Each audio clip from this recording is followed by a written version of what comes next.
AITHON Robotics combines the skills and capabilities of experienced construction workers with the speed and mobility of drones. Our drone can interact much more closely with surfaces than other drones can do that.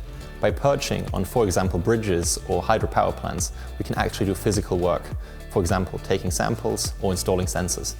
Humans don't need to work in dangerous heights, roads don't need to be closed, and operations can be performed much more quickly. The current drone is a prototype. That means it can do many tasks very reliably. However, it's not yet quite there to be able to be handed over to a customer.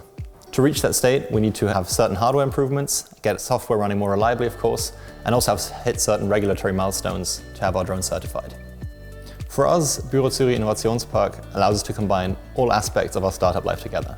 We can have a workshop and right next to it an office space, together with the Innovationspark, where we can also actually test our robot in nearly real-life scenarios. And on top of that, we have a great community here, both on the Innovationspark but also within the BüroZüri, with many other startups going through difficult challenges as well, where we can interact, talk and learn from them.